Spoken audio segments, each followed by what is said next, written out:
On t'a déjà interdit de regarder une colline sous la pluie, en te jurant que si tu le faisais, tu y laisserais ta vie? C'est ce qui m'est arrivé. Le taxi Bruce m'a abandonné là, dans un petit tanana près de Betafo, un village perdu dans les hautes terres de Madagascar.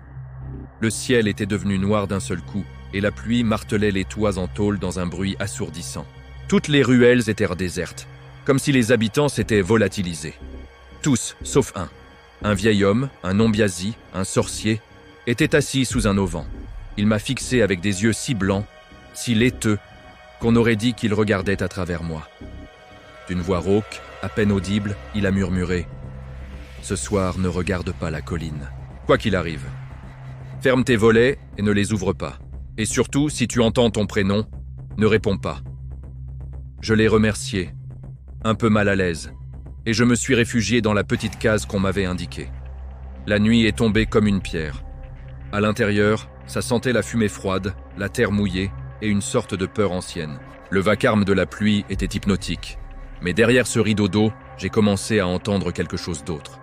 Des chants graves, lents, presque gutturaux. Ça venait de dehors. Malgré l'avertissement du vieil homme, je n'ai pas pu résister. La curiosité était trop forte. J'ai collé mon œil au volet en bois et je l'ai entrouvert d'1 millimètre. Ce que j'ai vu m'a glacé le sang. Sur la colline en face, juste au-delà du village, il y avait un cercle de silhouettes. Elles se tenaient immobiles sous des parapluies noirs, serrées les unes contre les autres.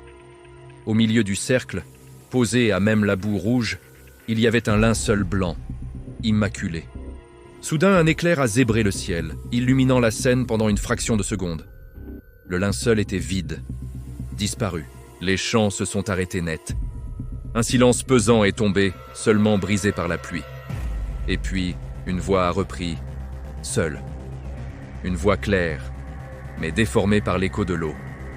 Elle venait de juste derrière ma case, et elle prononçait mon prénom, parfaitement. Chaque syllabe. Je me suis figé, le cœur battant à tout rompre. Je n'ai pas répondu. J'ai fermé les yeux, priant pour que ça s'arrête. Quand j'ai osé les rouvrir, le volet était grand ouvert, battant contre le mur.